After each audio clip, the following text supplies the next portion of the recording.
The Epstein list? Are we still talking about that? Reading here from Variety.com, South Park Season 27 premiere puts Donald Trump in bed with Satan. Patrick Klepek, previously you and I have discussed how the creators of South Park, Trey Parker and Matt Stone, have been in a legal contract dispute with the people at Paramount who are being in the process of acquired by Sundance. And there was some real doubts about like when that's going to be settled. Well, over the course of the last literally 10 days, that legal dispute was settled. And they agreed on a $1.5 billion contract to stream 50 new episodes of South Park over the course of the next 5 years. So 10 new episodes a year will be available on Paramount Plus. This, of course, comes hot on the heels of The Late Show with Stephen Colbert being canceled. So people were like, oh, well, CBS, Paramount Plus, they're trying to do a lot to make sure this merger goes through smooth sailing, right? You don't want any monkey wrench thrown in the, no spanner in the works on this one. Let's just make sure no one from the Trump administration can object to this merger anymore. Let's give them $16 million even. That'll help quiet them down. So cancel Late Show, Stephen Colbert, $16 million. Okay. We've almost got the Skydance merger done. Agree to have a bias monitor, I think was the also thing that they agreed to have. As okay, a part bias of monitor, yes. Okay, no more DEI. DEI? What's cancel it. DEI? More like CBS. Like that's cancel it. Yeah, don't worry about it. And then finally, we can put this. Yes, let's secure the future of Paramount Plus. Here's $1.5 billion, creators of South Park. Well, they paid $1.5 billion only for season 27's premiere to essentially feel like it's dropping a bomb on this whole thing because it shows Donald Trump in an extremely negative light. Now, Patrick Klepek and I have both seen the season 27 premiere of South Park. I will very briefly summarize the plot. Essentially, Eric Cartman wakes up to find that NPR has been canceled because funding has been withdrawn, and Jesus is now supposed to be taught in schools. And people in South Park are really upset about this, so they start raising objections. And it turns out that Donald Trump is behind a lot of this. And the episode depicts Donald Trump in the same manner as Saddam Hussein is depicted in the South Park movie, just like in terms of animation style. He's cozying up with Satan. He's suing people that he doesn't agree with. And yeah, the show basically shows him as very, very sensitive and not particularly manly at all. He's also using the Christian right to further his own ends. So, look, Patrick Klepek, I think you and I have a pretty mixed view of the politics of South Park and the politics of the creators, correct? That's right? sure. That's one way of putting it. Yeah, tell. Because I think there is on like, let's say, leftist social media, the prevailing sentiment is, oh my gosh, these guys are such bad. They're so metal. Like, look, I can't believe they did all the, these, welcome to the resistance, like all this stuff. And I think Patrick Klepek and I are both like, okay, like, I think bold and funny that they decided to drop this in the midst of this whole Skydance merger situation, which the Trump administration has been erecting regulatory barriers to for the last few months. But yeah, Patrick Klepek, tell us about why you view this with a little bit more measured attitude. Well, look, I won't say that it didn't make me laugh on occasion. Like, it's not a humorless episode. I think part of the spark of this episode is in its target, right? Like, I think honestly, South Park has been pretty milquetoast and boring for a number of decades now. I grew up in the era of like finding the VHS rip of the original South Park cartoon on like platforms like Napster before it became a phenomenon. So like, I remember watching many South Park episodes in Real Player. Remember? Yes. Real Player? .rp, baby. .rp. Real Player was one of the early like file formats that made files very small and also impossible to view. Like, there's a reason sometimes you still wanted to be on a, like, you might have had a Windows machine, but you wanted to desperately go on a Mac. Actually, QuickTime.com, I think, was like one of the best places to watch trailers for movies because you would slowly watch a QuickTime player load as opposed to a like Real Player, like not even 320 by 240. I feel like the file sizes are even like small. Anyway, it was dog shit. But I would like claw through digital glass to find an episode of South Park because I was at an age where it's like edgy comedy spoke to me. Like its anti-authoritarian sort of like tone spoke to me. Like that in the way that it's going to speak to like a lot of young people who want to flick off their parents and authority figures. Very natural cycle. The difference is like South Park just like kept going, and I don't think its politics matured very well as like its creators went along, and their central thesis of like politics doesn't matter, like caring about things is boring. Is I just fundamentally disagree. So, and you see a lot of echoes of that even in this episode, right? Like on some level, the thesis is, and this part I found interesting was like, if you're on the right, especially the far right, you've achieved so much of what you sought to get. But did you actually believe in any of that? Or was the entire reason you sought it was to make other people angry? Did you have a belief system? Or did you have a series of paper thin villains who you wanted to troll to like make the libs angry? Did you actually want to build a society that reflected your values and made people better? Or is it just funny to watch people get upset? And when you achieve the material version of those values, it turns out like it sucks. Like, and you didn't actually believe anything in the first place. And there is something there that I think is very real, like dog catching the car sort of situation. But at the same time, the other central thesis of the episode is like woke went too far. By the way, like, yeah, this is bad, but like it's only happening because the other side also went too far. Mm-hmm. So like their libertarian, both sidesy politics are kind of all over here. And the last thing I'd say before I'm interested in hearing how you respond to was like, you know, this stuff happened in like resistance style, like politics all the time, like small penis jokes, like more or less explicitly like layers of homophobic jokes. Like, isn't it funny that Donald Trump is like kissing another man? Is the same as like seeing in like resistance Twitter fan art of like Trump and Putin like making out with one another. Like, what point are we trying to make here? Like, is it wrong that two men are like, am I supposed to be like it's a lot of juvenile, like weird sort of stuff that does not land for me. It reminds me why I haven't watched South Park essentially since the movie came out. I think the movie is around the time that I sort of separated from South Park. But it was interesting to revisit it in the same way that it was kind of interesting to revisit The Daily Show. But what did you make of this episode, and kind of what's your journey with South Park been over the past couple decades? I'd say extremely similar, Patrick. That was very well articulated.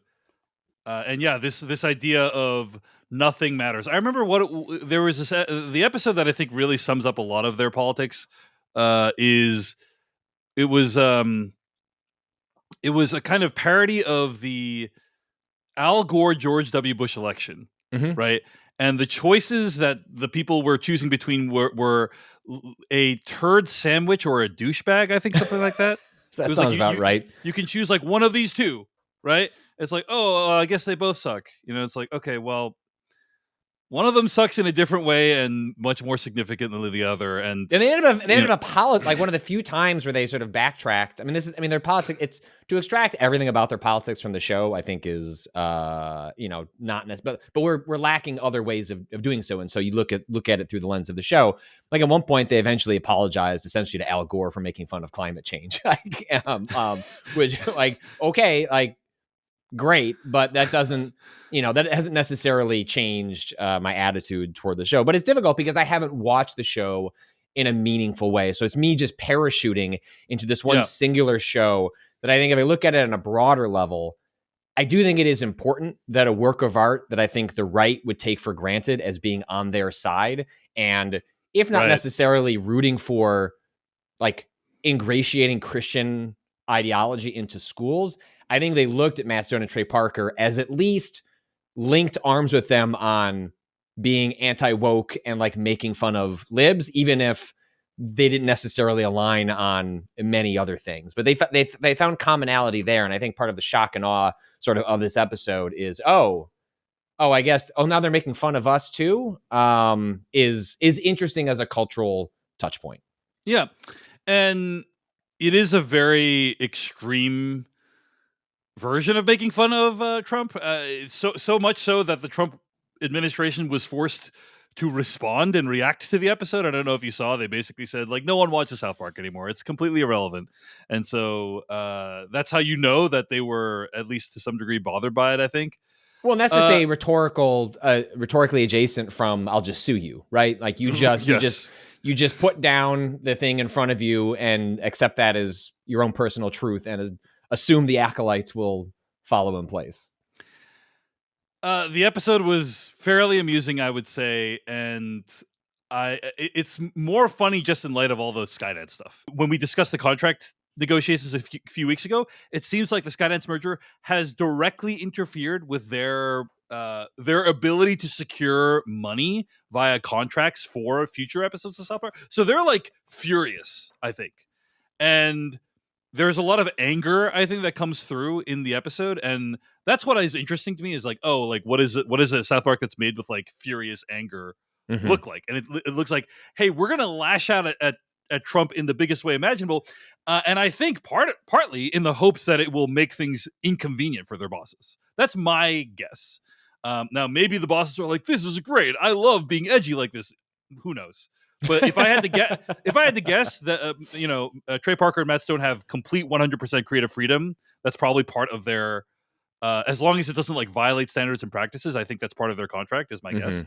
And so then they're like, okay, we're just gonna let Trump have it, and if it jeopardizes the merger, so be it. Like, we don't care because we freaking hate you guys.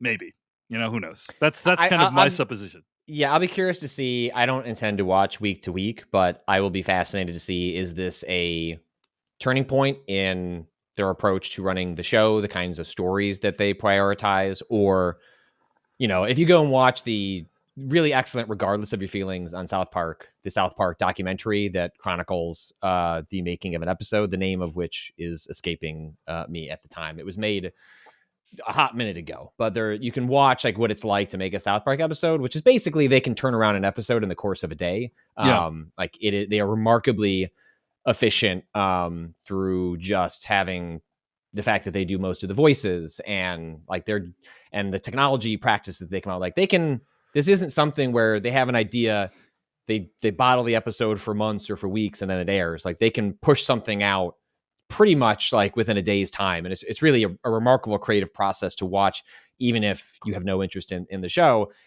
So it makes me wonder, what does that mean for the rest? Was it convenient for them to stick it to Trump, knowing they would generate a lot of headlines, and then they'll just go back to what they were doing before, whatever that is? I don't know. And that makes me interested to see what they do next. Yeah, they did have a reference to Colbert's show being canceled, which happened within a week, basically, of the episode airing. We're going to get canceled, you idiots. Yeah, we'll see how closely they follow this plotline as the weeks go on. So the other thing I'll note, I'm sure I know that you're largely off X, but this is proliferated all throughout the culture, has been we're just forgetting the decision we all sort of quietly made in the 90s to stop using the R word, and that has just been embraced as a weapon by online right trolls and like politicians to be like, no, like we're using, and Elon Musk has like used it regularly, like we're just using that word again. It's like, whoa, like I thought, okay, all right, reversing a lot of things, but really felt like we had a broad agreement on that one. Like, we're just not going to use that word anymore. And it's one thing to have been, if you've spent any time on social media platforms, this happens way less, obviously, on Blue Sky, which is obviously like way more self-select left leaning. But if you've still spent time on X, like I have for work reasons, that word is slung around like everywhere. But I will say, and I guess this to the episode's credit, I was still taken aback to hear it vocalized. Like, it drops, a homophobic slur, the F word, it drops the enablist slur, the R word pretty liberally, like a handful of times, like, and it's used with purpose, right? It's meant like, but I found it I guess I was shocked that I could still be shocked given how far we have slipped as a culture, especially because of Trump and his, like, you should be able to say anything, like the First Amendment also means that you can have like no cultural nuance and you don't have to show respect for anyone, and you just say everything that immediately comes to the top of your dome that would be the meanest thing possible. The fact that you still can be shocked, I was taken aback. Like, I had headphones on, I was late at night. I wasn't watching this with anyone. I was like, oh, thank God I had the headphones on. If I would have paid for one of my kids to be walking out and like overheard that. That's not exactly a conversation I want to have with an 8-year-old. But I did find it interesting that even I was not fully desensitized to hearing that as it was dropped in the episode. Yeah, I mean, I'm not shocked by its usage in South Park. Whenever I feel like I'm at risk of getting offended by a South Park episode, I just remember the opening text screen that says, the following program contains coarse language and due to its content, it should not be viewed by anyone, which is just kind of like, okay, that's right. But that said, I agree with everything you said about using that term online. Like, I see it used liberally and people are like, yeah, there's this kind of idea of, oh man, I'm so glad we can use this term that we use to make fun of people who are differently abled. Like it's just it's very discouraging. It's upsetting, it's sad, it's discouraging. I am it's sad. Also lazy. Find a new word. Find a new word. Like you've dulled the edge of this word that you took back. Like, you lazy. Yeah. Hey everyone, David Chen here. Thank you so much for watching that video from Decoding TV. If you want to get an audio version of the show, all you got to do is go to podcast.decodingtv.com. And if you want to support what we do, get ad-free episodes of the podcast and also bonus episodes of the podcast, go to decodingtv.com and become a paid member. Of course, you can also like and subscribe for more. We appreciate it. Thanks. See you later.